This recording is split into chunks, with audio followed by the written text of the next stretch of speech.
اعوذ باللہ من الشیطان الرجیم بسم اللہ الرحمن الرحیم الحمد للہ رب العالمین واما انہما حادثان فلانہما مسبوقان بالغیر۔ بات ہماری چل رہی تھی کہ خداوند متعال قادر مختار ہے، اور اس کو ثابت کرنے کے لیے دلیل اقامہ کی اس کی توضیح چل رہی ہے۔ دلیل یہ اقامہ کی تھی کہ اگر عالم محدث ہے یعنی حادث ہے تو اس کی جو علت ہوگی وہ قادر مختار ہوگی۔ یہ برہان کی شکل و صورت ہے، اس کی تبیین چل رہی ہے۔ چونکہ یہ جو دلیل ذکر کی ہے وہ قیاس استثنائی کی شکل میں ہے، یعنی قیاس کی جو پہلے بھی وضاحت کی تھی اس میں کہ قیاس کی دو قسمیں، قیاس اقترانی ہے و قیاس استثنائی ہے۔ تو یہ قیاس استثنائی کی شکل میں ہے۔ کیسے؟ اس طریقے سے قیاس بنتا ہے کہ اگر عالم حادث ہو تو اس کی علت قادر مختار ہوگی، لیکن عالم حادث ہے، نتیجہ کیا نکلے گا؟ پس خدا بھی کیا ہے یا علت کیا ہے؟ قادر مختار ہے۔ قیاس استثنائی کے اندر پھر یہ ضروری ہوتا ہے، چونکہ اس میں تلازم پایا جاتا ہے۔ قیاس استثنائی کا جو پہلا مقدمہ ہوتا ہے وہ قضیہ شرطیہ ہوتا ہے۔ قضیہ شرطیہ چونکہ ہوتا ہے، وہاں پر پھر آپ کو ایک تو یہ بیان کرنا، یہ جو آپ نے ادعا کیا ہے اس کو آپ نے ثابت کرنا، یعنی پہلا جو مقدم جو ہے اس کا، یعنی اگر عالم حادث ہو تو کیا ہے؟ اس کی علت قادر مختار ہوگی۔ آپ کے لیے اب دو چیزیں ثابت کرنا ضروری ہو جائیں گی۔ پہلا یہ کہ عالم حادث ہے، اور دوسرا یہ کہ حادث اور قادر مختار کے درمیان کیا تلازم ہے آپس میں۔ یہ دو چیزیں آپ نے ثابت کرنی ہیں۔ ابھی ہماری بات چل رہی ہے کہ عالم حادث ہے، اس کو بھی ہم بیان کر رہے ہیں۔ تلازم ابھی تک اس کا مرحلہ یہاں نہیں پہنچا، انشاءاللہ بیان کریں گے بعد میں۔ عالم حادث ہے، اس کو ثابت کرنے کے لیے دلیل یہ بیان کی تھی کہ عالم چونکہ تقسیم ہوتا ہے اجسام اور اعراض کے درمیان، اور اجسام جو ہیں اس کی خصوصیت یہ ہے کہ یہ حرکت و سکون سے خالی نہیں ہوتے، کیونکہ اگر جسم حرکت و سکون سے خالی ہو جائے، یعنی ایسا جسم ہو کہ جس کے اندر نہ تو حرکت پائی جاتی ہو یا سکون نہ پایا جاتا ہو، یعنی ان دونوں میں سے کوئی بھی صفت نہ پائی جاتی ہو، تو اس وقت کیا ہوگا؟ ارتفاع نقیضین لازم آئے گا، اور وہ محال ہے۔ پس جسم کبھی بھی حرکت و سکون سے خالی نہیں ہو سکتا۔ یہاں تک ہماری بات منتہی ہوئی تھی۔ اب یہاں پر دوسری بات جو ثابت کرنی ہے وہ یہ کہ حرکت و سکون حادث ہیں، کیونکہ ہم نے حرکت و سکون کو حوادث سے یاد کیا ہے۔ تو اب یہ تو ہمارے لیے ثابت ہو گیا کہ جسم کبھی بھی حرکت و سکون سے خالی نہیں ہوتا۔ تو اب یہ کیسے ہمیں پتا چلے گا کہ حرکت و سکون دونوں حادث ہیں، تاکہ یہ ہماری دلیل جو ہے وہ تام ثابت ہو جائے؟ کہتے ہیں اس کی آسان سے اس کا ملاک ہم نے پہلے بیان کیا ہے۔ کیا ملاک بیان کیا تھا؟ کہ مسبوق بالغیر ہونا ملاک ہے حادث ہونے کے لیے، یعنی اگر آپ کو کوئی ایسی ذات ملتی ہے کہ جو غیر سے وابستہ ہے، مسبوق بالغیر ہے، تو یہ حادث ہے۔ مختلف مثالیں آپ کو دی تھی جب اس مقام پہ یہ بحث چل رہی تھی۔ فرماتے ہیں آپ حرکت و سکون کی تحلیل کریں۔ حرکت کا کیا معنی کیا تھا ہم نے؟ حصول اول کہاں پر؟ مکان ثانی کے اندر۔ تو مکان ثانی میں جب حصول اول ہے تو حرکت کس کے ساتھ وابستہ ہے؟ مکان اول کے ساتھ۔ مکان اول سے حرکت کرے گی، مکان ثانی تک پہنچے گی تو حرکت کہلائے گی۔ اگر مقام اول ہی اس کا نہ ہو تو حرکت اصلاً معنی نہیں رکھتی ہے، وہ مکان اول ہے ہی نہیں ہے اصلاً، تو حرکت کیا معنی رکھے گی؟ بس حرکت مسبوق بالمکان الاول ہے، یعنی مکان اول کے ساتھ وابستہ ہے۔ اگر مکان اول ہوگا تو حرکت تحقق پیدا کرے گی. اگر اصل مکان اول ہو ہی نہ، یعنی اصل مکان ہی نہ ہو تو حرکت نہیں ہے وہاں پر، کیونکہ مکان میں حرکت ہوتی ہے. درست ہے. پس حرکت چونکہ مسبوق ہے مکان اول کے ساتھ، پس یہ حادث ہے کیونکہ مسبوق بالغیر ہے. جو بھی چیز اپنی ذات کے علاوہ کسی اور کے ساتھ وابستہ ہو جائے وہ مسبوق بالغیر کہلاتی ہے. یہ مکان کے اول کے ساتھ مسبوق ہے، مکان اول پہلے ہونا ضروری ہے تب حرکت وجود میں آئے گی، بس یہ حادث ہے. سکون کی کیا تعریف کی تھی؟ حصول ثانی مکان اول کے اندر. بس سکون کیا ہے؟ وابستہ ہے حصول اول کے اوپر. یعنی آپ ایک نقطے کے اندر پہلے کھڑے ہوں گے تو اگلے سیکنڈ میں کہا جائے گا کہ آپ ساکن ہیں. یعنی اگر ایک سیکنڈ کے اندر اگر آپ موجود نہ ہوں ایک نقطے کے اندر تو دوسرے سیکنڈ کے اندر نہیں کہا جائے گا کہ آپ ساکن ہیں. بس پہلے ایک نقطے میں آپ پہلے موجود ہوں اور وہ سیکنڈ گزر کے اگلے سیکنڈ میں وارد ہو تو کہیں گے کہ آپ فلانے سیکنڈ میں ساکن تھے. پس سکون بھی تب تحقق پیدا کرے گا کہ جب حصول اول ہوگا. اگر حصول اول ہی نہ ہو تو سکون بھی معنی نہیں رکھتا. پس سکون جو ہے وہ مسبوق بالغیر ہے کیونکہ مسبوق بے حصول اول ہے اور حصول اول غیر ہے چونکہ اس کی ذات نہیں ہے، مسبوق بالغیر ہے. پس حرکت و سکون چونکہ مسبوق بالغیر ہیں پس حادث ہیں. چونکہ ملاک حادث کا یہی ہم نے بیان کیا تھا. بتاز ہوئی ہے عبارت دیکھیں. وَأَمَّا إِنَّهُمَا حادثان، یہ دونوں حادث ہیں. کون؟ حرکت و سکون. فَلِأَنَّهُمَا مسبوقان بالغیر، اس کی وجہ یہ ہے کہ حرکت و سکون دونوں مسبوق بالغیر ہیں. وَلَا شَيْءَ مِنَ الْقَدِيمِ بِمَسْبُوقٍ بِالْغَيْرِ، اور قدیم چیز میں سے کوئی بھی ایسی ذات نہیں ہے جو مسبوق بالغیر ہو. یعنی اگر ثابت ہوگا کہ فلانی چیز قدیم ہے تو اس کا مطلب ہے وہ مسبوق بالغیر نہیں ہے. فَلَا شَيْءَ مِنَ الْحَرَكَةِ وَالسُّكُونِ بِقَدِيمٍ، اور حرکت و سکون میں سے کوئی بھی قدیم نہیں ہے. فَيَكُونَانِ حَادِثَيْنِ، پس وہ کیا ہو جائیں گے؟ دونوں حادث ہو جائیں گے. ہاں، یعنی حرکت و سکون قدیم نہیں ہے.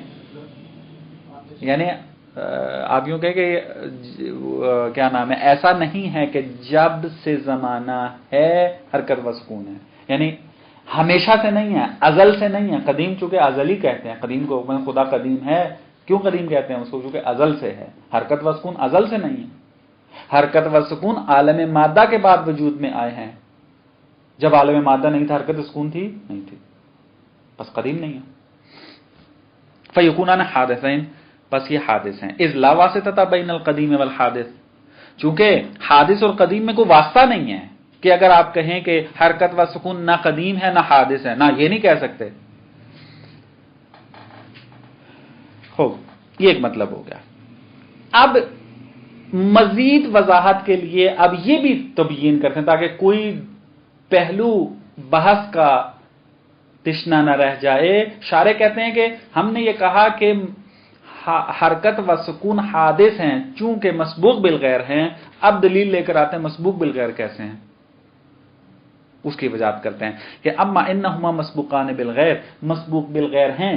اس کی کیا دلیل ہے آپ کے پاس؟ فرماتے ہیں فَلِأَنَّ الْحَرَكَةَ عِبَارَةٌ عَنِ الْحُصُولِ الْأَوَّلِ فِي الْمَقَامِ الثَّانِي، چونکہ حرکت کی جو تعریف کی گئی ہے وہ یہ کہ حصول اول مکان ثانی کے اندر. پس فَيَكُونُ مَسْبُوقًا بِالْمَكَانِ الْأَوَّلِ ضرورتاً، پس کا مطلب ہے کہ حرکت مسبوق ہے مکان اول کے ساتھ، اور یہ بدیہی ہے کیونکہ حرکت مکان اول کس سے حرکت ہوگی تو وہ حرکت کہلائے گی. ہاں، مسبوق پہلے. ہاں، مکان اول پہلے ہوگا پھر بعد میں حرکت تحقق پیدا کر کے مکان دوم میں جائے گی. پس یہ مسبوق بالغیر ہو گیا. اور سکون کیسے مسبوق بالغیر ہے؟ فرماتے ہیں فالسکون عبارۃ عن الحصول الثانی فی المکان الاول. سکون کی تعریف یہ کی تھی کہ مکان اول میں حصول ثانی سکون کہلاتا ہے. فَيَكُونُ مَسْبُوقًا بِالْحُصُولِ الْأَوَّلِ بِالضَّرُورَةِ، تو یہاں پر سکون کیا ہے؟ مسبوق ہے حصول اول کے ساتھ. یعنی حصول اول پہلے ہوگا تب سکون تحقق پیدا کرے گا، حصول ثانی بعد میں آئے گا. تو لہذا دونوں مسبوق بالغیر ہیں. اس کی دلیل موجود ہے ہمارے پاس.